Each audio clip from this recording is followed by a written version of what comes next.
അപ്പോൾ കഴിഞ്ഞ വീഡിയോസിൽ നമ്മൾ എന്താണ് പറഞ്ഞത്? ഇലക്ട്രോളിസിസ് എന്താന്ന് പറഞ്ഞു, ഇലക്ട്രോളിറ്റിക് സെൽ എന്താന്ന് പറഞ്ഞു.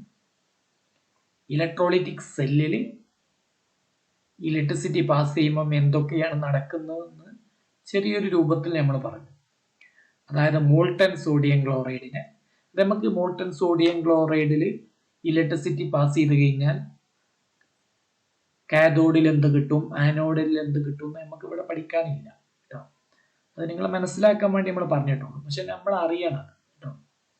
ഇത് ജസ്റ്റ് ഒന്ന് ഓർത്ത് വെക്കാൻ വേണ്ടി പറഞ്ഞിട്ടുള്ളൂ. അപ്പൊ നിങ്ങൾ മനസ്സിലാക്കേണ്ട കാര്യം, ഒരു ഇലക്ട്രോളിറ്റിക് സെല്ലിലൂടെ ഇലക്ട്രിസിറ്റി പാസ്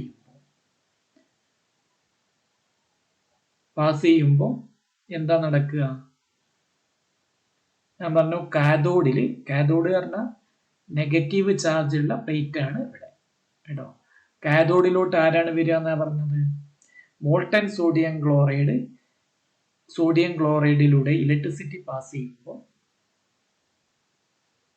എന്താ സംഭവിക്കുക? രണ്ട് ഇലക്ട്രോഡ് ഉണ്ട്, ഒന്ന് നെഗറ്റീവ് ചാർജ് ഉള്ള ഇലക്ട്രോഡ് ഉണ്ട്, ഒന്ന് പോസിറ്റീവ് ചാർജ് ഉള്ള ഇലക്ട്രോഡ് ഉണ്ട്. അപ്പൊ നെഗറ്റീവ് ചാർജ് ഉള്ള ഇലക്ട്രോഡിന്റെ അടുത്തോട്ട് ആരാണ് വരിക? പോസിറ്റീവ് ചാർജ് ഉള്ള അയോൺ ആണ് വരിക. അപ്പം സോഡിയം ക്ലോറൈഡില് പോസിറ്റീവ് ചാർജ് ആരാണ് ഉള്ളത്? Na+ ആണ്. അതുകൊണ്ട് Na+ നെഗറ്റീവ് ഇലക്ട്രോഡുമ്മൽ വന്നിട്ട് ഇലക്ട്രോൺ സ്വീകരിക്കും. അപ്പം ഇലക്ട്രോൺസ് ഏത് ഇലക്ട്രോഡുമെന്നാണോ സ്വീകരിക്കുന്നത് ആ ഇലക്ട്രോണിനെ എന്താ വിളിക്കുക? കാഥോഡ് എന്നാണ് വിളിക്കുക. അപ്പൊ സോഡിയം Na+ നെഗറ്റീവ് ഇലക്ട്രോഡുമ്മ വന്നിട്ട് ഇലക്ട്രോൺ സ്വീകരിക്കുന്നത് കൊണ്ട് ആ നെഗറ്റീവ് ഇലക്ട്രോഡിനെ, ഇലക്ട്രോളിറ്റിക് സെല്ലിലെ നെഗറ്റീവ് ഇലക്ട്രോഡിനെ നമ്മൾ കാഥോഡ് എന്ന് വിളിക്കും. അതേപോലെ തന്നെ പോസിറ്റീവ് ഇലക്ട്രോഡ് ആര് വരും? Cl- വരും. എന്നിട്ട് ഇലക്ട്രോൺ എന്ത് ചെയ്യും? നഷ്ടപ്പെടുത്തും, ഇലക്ട്രോൺ കൊടുക്കും. അതിന്റെ ഫലമായി പോസിറ്റീവ് ചാർജുള്ള ഇലക്ട്രോഡ് എന്താണ്? പോസിറ്റീവ് ചാർജുള്ള ഇലക്ട്രോഡുമേൽ ഓക്സിഡേഷനും നടക്കും കേട്ടോ. അപ്പോൾ അതായത് ഇലക്ട്രിസിറ്റി പാസ് ചെയ്യുമ്പോൾ ഇലക്ട്രോളിറ്റിക് സെല്ലിൽ കാഥോഡിൽ റിഡക്ഷനും നടക്കും, ആനോഡിൽ ഓക്സിഡേഷനും നടക്കും. അതായത് ഒരു റെഡോക്സ് റിയാക്ഷൻ ആണ് നടക്കുന്നത് കേട്ടോ. അപ്പൊ ഇതിനെ കുറിച്ചൊക്കെ ഡീറ്റെയിൽ ആയിട്ട് സ്റ്റഡി ചെയ്തത് മൈക്കൽ ഫാരഡെ എന്നൊരു സയന്റിസ്റ്റ് ആണ്. മൈക്കൽ ഫാരഡെ അല്ലെ, ഡൈനാമോ ഒക്കെ കണ്ടുപിടിച്ചത് മൈക്കൽ ഫാരഡെ. ഇലക്ട്രിസിറ്റിയെ കുറിച്ച് കുറെ സ്റ്റഡി നടത്തിയ ഒരു സയന്റിസ്റ്റ് ആണ്. അപ്പൊ അദ്ദേഹം ഇലക്ട്രോളിസിസിനെ കുറിച്ച് ഡീറ്റെയിൽ ആയിട്ട് സ്റ്റഡി നടത്തിയിട്ടുണ്ട്. എന്നിട്ട് 2 ലോ ഉണ്ടാക്കിയിട്ടുണ്ട്. ഫാരഡെ ലോസ് ഓഫ് ഇലക്ട്രോളിസിസ് എന്നാണ് അതിന് പറയാം. 2 ലോ ആണ് ഉള്ളത് കേട്ടോ. അപ്പൊ നമ്മൾ ഒരു ഇലക്ട്രോളിറ്റിക് സെല്ലിലൂടെ ഇലക്ട്രിസിറ്റി പാസ് ചെയ്യുമ്പം കാഥോഡിൽ എന്താണ് ഡിപ്പോസിറ്റ് ചെയ്യുക? കാഥോഡിൽ പോസിറ്റീവ് അയോണും ആനോഡിൽ നെഗറ്റീവ് അയോണും. കാഥോഡിൽ പോസിറ്റീവ് അയോൺ ഇലക്ട്രോൺ സ്വീകരിച്ചിട്ട് ആറ്റമായി ഡിപ്പോസിറ്റ് ചെയ്യും. ആനോഡിൽ negative ion, molten sodium chloride ആണെങ്കിൽ Cl- വന്നിട്ട് ഇലക്ട്രോൺ നഷ്ടപ്പെടുത്തിയിട്ട് ക്ലോറിൻ ആറ്റമായി മാറും. അപ്പൊ ഇത് മോൾട്ടൺ സോഡിയം ക്ലോറൈഡ്. ഇതേപോലെ ഏത് ഇലക്ട്രോലൈറ്റ് എടുത്തു കഴിഞ്ഞാലും ഏത് ഇലക്ട്രോലൈറ്റും ഒരു ഇലക്ട്രോലൈറ്റിക് സെല്ലിൽ എടുത്തു കഴിഞ്ഞ് ഇലക്ട്രിസിറ്റി പാസ് ചെയ്ത് കഴിഞ്ഞാൽ കാഥോഡിലും ആനോഡിലും എന്ത് ചെയ്യും? ആറ്റങ്ങൾ ഡിപ്പോസിറ്റ് ചെയ്യും കേട്ടോ. അതായത് കാഥോഡിലും ആനോഡിലും എന്ത് ചെയ്യും? ആറ്റങ്ങൾ ഡിപ്പോസിറ്റ് ചെയ്യും. അപ്പൊ നമ്മൾ ഇതിൽ കൂടെ എന്താണ്, സെല്ലിൽ നിന്ന് എന്താണ് വരുന്നത്? ഇലക്ട്രിക്കൽ എനർജിയാണ്, ഇലക്ട്രിസിറ്റിയാണ്. അപ്പൊ ഈ ഇലക്ട്രിക്കൽ എനർജിയും ഡിപ്പോസിറ്റ് ചെയ്യുന്ന സോഡിയത്തിന്റെ എമൗണ്ടും തമ്മിൽ എന്തെങ്കിലും ബന്ധമുണ്ടോ? അതാണ് ഫാരഡെ ഫസ്റ്റ് നോക്കിയത്. ഫാരഡെ എന്താ ചെയ്തതെന്ന് പറഞ്ഞു. ഫാരഡെ ചെയ്തത് ആദ്യം, ഇപ്പം നിങ്ങൾ മനസ്സിലാക്കുക, ക്വാണ്ടിറ്റി ഓഫ് ഇലക്ട്രിസിറ്റി എന്ന ചാർജാണ്. ചാർജിന്റെ അളവിനെ നമ്മൾ എന്താ വിളിക്കുക? അതിന്റെ യൂണിറ്റ് എന്താണ്? കൂളം എന്നാണ് പറയുക, കൂളം കേട്ടോ.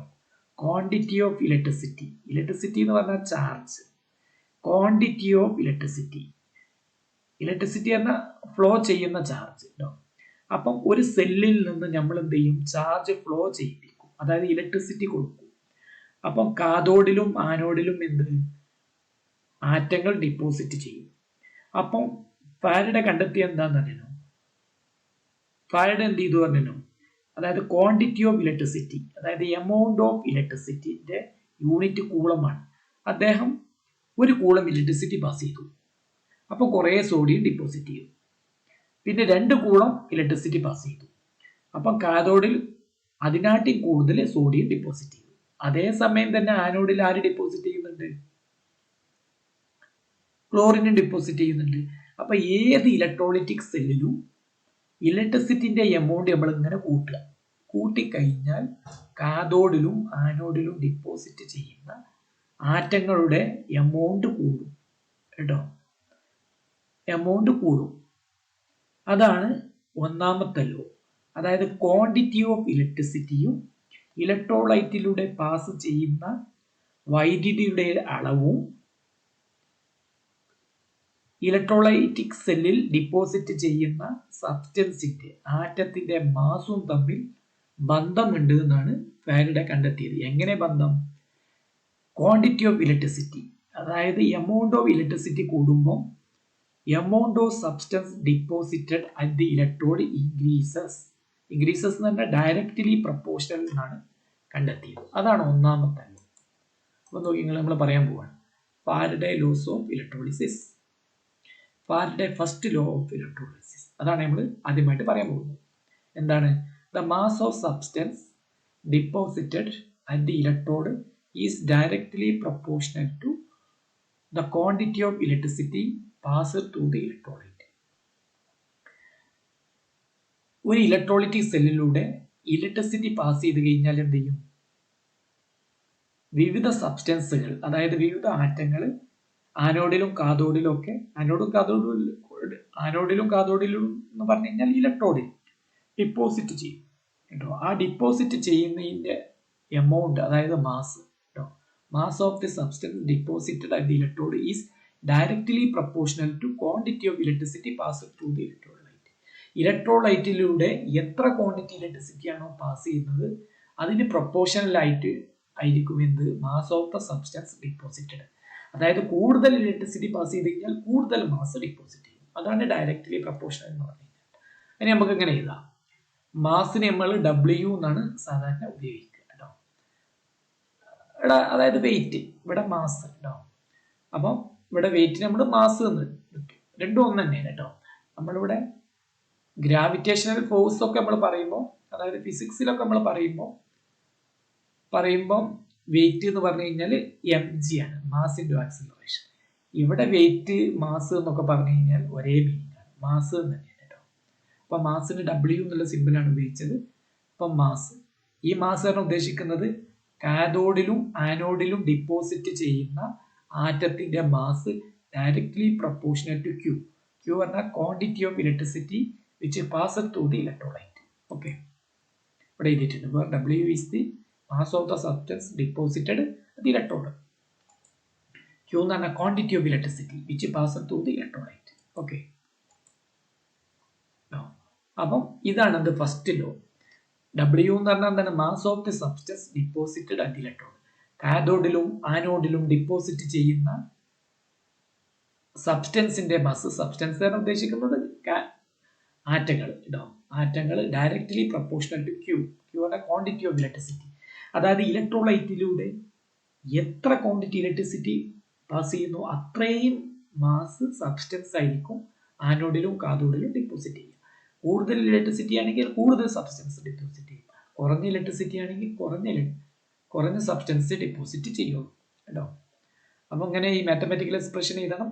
ഓരോ ടേമും എന്തിനാണ് സൂചിപ്പിക്കുന്നതെന്ന് പറയണം. ഇനി നമുക്ക് ഈ പ്രൊപ്പോർഷനിൽ നമുക്ക് മാറ്റാം, ഈക്വൽ ടു ആക്കാം. ഇനി നമ്മൾ എന്താ ചെയ്യാം? നമുക്ക് എഴുതാം W = ZQ എന്ന് പറയും. W = ZQ അല്ലേ? ഈ പ്രൊപ്പോർഷണൽ സൈൻ നമ്മൾ മാറ്റി ഈക്വൽ ആക്കണമെങ്കിൽ നമ്മൾ എന്താ ചെയ്യേണ്ടത്? ഒരു കോൺസ്റ്റന്റ് കൊണ്ട് മൾട്ടിപ്ലൈ ചെയ്യണം. ഇവിടെ കോൺസ്റ്റന്റ് പറഞ്ഞാൽ Z ആണ് കേട്ടോ. ഇനി കോൺസ്റ്റന്റ് എന്താന്ന് നമ്മൾ കണ്ടുപിടിക്കണം. എങ്ങനെ നമ്മൾ കണ്ടുപിടിക്കുക? ഈ Q ഇല്ലേ, Qന് നമ്മൾ 1 എന്ന് കൊടുക്കുക. Qന് നമ്മൾ എന്ത് കൊടുക്കുക? 1. Q എന്ന് പറഞ്ഞാൽ ക്വാണ്ടിറ്റി ഓഫ് ഇലക്ട്രിസിറ്റി. അപ്പൊ ക്വാണ്ടിറ്റി ഓഫ് ഇലക്ട്രിസിറ്റി 1 കൂളം ആണെന്ന് വിചാരിക്കുക. 1 കൂളം എന്ന് പറയുമ്പോൾ Q 1 ആയി മാറും. അപ്പം W = Z. ഡബ്ല്യു എന്ന് പറഞ്ഞാൽ നമുക്കറിയില്ല എന്താ ഡബ്ല്യു എന്ന് പറഞ്ഞാൽ mass of the substance deposited at the electrode. Electrode പറഞ്ഞാൽ ആനോഡ് ആൻഡ് കാഥോഡ് കേട്ടോ. അപ്പൊ അതാണ് പറയാൻ പോകുന്നത്. എന്നിട്ട് ഈ സെഡിന് നമ്മളൊരു പേര് കൊടുക്കണം. എന്താണ്? Electrochemical equivalent of the substance കേട്ടോ. Electrochemical equivalent of the substance കേട്ടോ. എല്ലാ ആറ്റങ്ങൾക്കും എന്തുണ്ട്? ഇലക്ട്രോ കെമിക്കൽ ഇക്വലന്റ് ഉണ്ട്. അതാണ് ഈ സെഡ് എന്ന് പറഞ്ഞു കഴിഞ്ഞാൽ കേട്ടോ. അപ്പൊ സെഡ് എന്ന് പറഞ്ഞാൽ എന്താ നമ്മൾ ഡിഫൈൻ ചെയ്യാൻ പോകുന്നത്? When q equal to 1 coulomb, അങ്ങനെ നമ്മൾ ഡിഫൈൻ ചെയ്യാം. ഏത് ടേമിനെ നമ്മൾ ഡിഫൈൻ ചെയ്യുക അങ്ങനെ? കോൺസ്റ്റന്റ് അല്ല, ഈ കോൺസ്റ്റന്റിനെ എപ്പോഴും നമ്മൾ ഡിഫൈൻ ചെയ്യുന്നത് അങ്ങനെ കേട്ടോ. നമ്മൾ എന്താ ചെയ്യുക? ബാക്കിയുള്ള ക്വാണ്ടിറ്റിക്ക് നമ്മൾ 1 എന്ന് കൊടുക്കുക. ഇവിടെ അതിന്റെ അടുത്തുള്ള ക്യൂ ആണ്.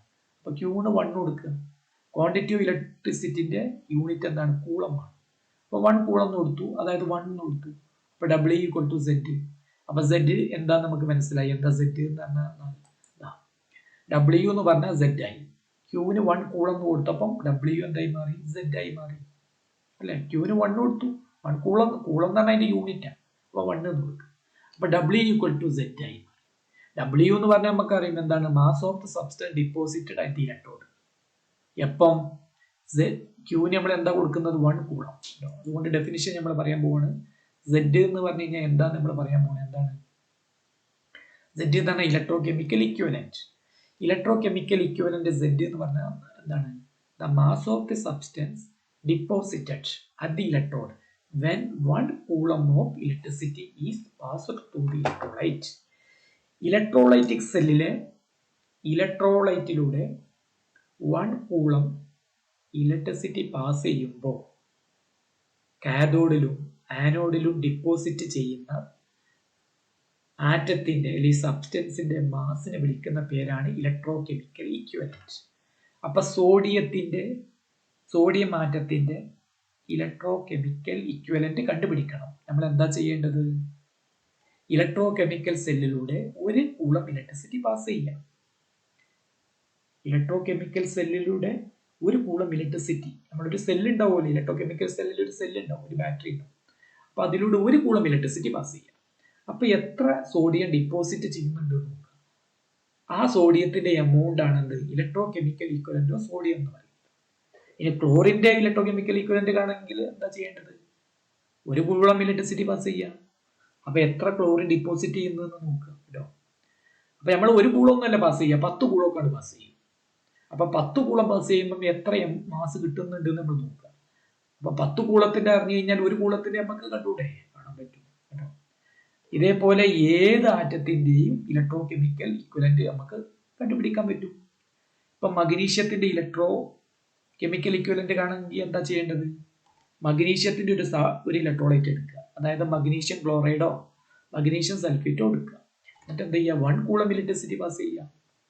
എന്നിട്ട് മഗ്നീഷ്യം ഏത് ഇലക്ട്രോഡിലാണോ ഡിപ്പോസിറ്റ് ചെയ്യുന്നത് അതിന്റെ മാസ് കണ്ടുപിടിക്കുക, ഇതിന്റെ വെയിറ്റ് നോക്കുക. ആ വെയിറ്റ് നോക്കി കഴിഞ്ഞാൽ നമുക്ക് അതിന്റെ ഇലക്ട്രോ കെമിക്കൽ ഇക്വലന്റ് കിട്ടും. ഓക്കെ, ഇതാണ് ഫസ്റ്റ് ലോ കേട്ടോ. ഫസ്റ്റ് ലോ എന്ന് നമുക്ക് ഇങ്ങനെ ചെയ്താൽ also we can write from the first law W എന്ന് പറഞ്ഞാൽ സെഡ് ക്യൂ. ക്യൂ എന്ന് പറഞ്ഞു കഴിഞ്ഞാൽ എന്താണ്? ക്വാണ്ടിറ്റി ഓഫ് ഇലക്ട്രിസിറ്റി എന്ന് പറഞ്ഞു കഴിഞ്ഞാൽ. കറന്റ് എന്ന് പറഞ്ഞു കഴിഞ്ഞാൽ എന്താണ്? കറന്റ് എന്ന് പറഞ്ഞു കഴിഞ്ഞാൽ എന്താണ്? 1 സെക്കൻഡിൽ എത്ര ചാർജ് ഫ്ലോ ചെയ്യുന്നു, അതാണ് കറന്റ് എന്ന് പറഞ്ഞാൽ. ഇലക്ട്രിക് കറന്റ് എന്ന് പറഞ്ഞു കഴിഞ്ഞാൽ എന്താണ്? 1 സെക്കൻഡിൽ ഒരു കമ്പിയിലൂടെ എത്ര ചാർജ് ഫ്ലോ ചെയ്യുന്നു, അതാണ് കറന്റ്. കറന്റ് അതായത് കറന്റ് എന്ന് പറഞ്ഞാൽ ക്യൂ ഡിവൈഡഡ് ബൈ ടി എന്നാണ്. ക്യൂ എന്ന് പറഞ്ഞാൽ ക്വാണ്ടിറ്റി ഓഫ് ഇലക്ട്രിസിറ്റി. അപ്പോൾ ഒരു വയറിലൂടെ ഒരു ഇലക്ട്രോലൈറ്റിക് സെല്ലിലൂടെ ഫ്ലോ ചെയ്യുന്ന ടോട്ടൽ ചാർജ് കാണുക. അതിനെ ടൈം കൊണ്ട് ഡിവൈഡ് ചെയ്ത് കഴിഞ്ഞാൽ നമുക്ക് എന്ത് കിട്ടും? കറന്റ് കിട്ടും കേട്ടോ. അപ്പം ക്യൂ കിട്ടണമെങ്കിൽ എന്താണ് ചെയ്യേണ്ടത്? IT. കറന്റിനെ ടൈം കൊണ്ട് മൾട്ടിപ്ലൈ ചെയ്ത് കഴിഞ്ഞാൽ നമുക്ക് എന്ത് കിട്ടും? ക്യൂ കിട്ടും. അപ്പം കറന്റ് I എന്ന് പറഞ്ഞു കഴിഞ്ഞാൽ എന്താണ്? Q/T ആണ്. ക്യൂ പറഞ്ഞ ക്വാണ്ടിറ്റി ഓഫ് ഇലക്ട്രിസിറ്റി, T പറഞ്ഞ ടൈം. 1 സെക്കൻഡിൽ ഇലക്ട്രോലൈറ്റിക് സെല്ലിലൂടെ എത്ര ഇലക്ട്രിസിറ്റി പാസ് ചെയ്യുന്നു, അതാണ് കറന്റ്. 1 സെക്കൻഡിൽ എത്ര പാസ് ചെയ്യുന്നു ആണ് കറന്റ്. അപ്പൊ ആകെ ടോട്ടൽ ക്വാണ്ടിറ്റി ഓഫ് ഇലക്ട്രിസിറ്റി കിട്ടണമെങ്കിൽ എന്താ ചെയ്യുക? I എന്ന് പറഞ്ഞ കറന്റ് എന്താ ചെയ്യുക? ക്യൂവിനെ നമുക്ക് ക്യൂ എന്ന് പറഞ്ഞ കറന്റിന്റെ ടൈം കൊണ്ട് മൾട്ടിപ്ലൈ ചെയ്താൽ മതി കേട്ടോ. അപ്പൊ IT. അപ്പൊ നമുക്ക് ZQ എന്നുള്ളത് ZIT എന്ന് എഴുതാം. ബാക്കി അടുത്ത വീഡിയോയിൽ പറയാം.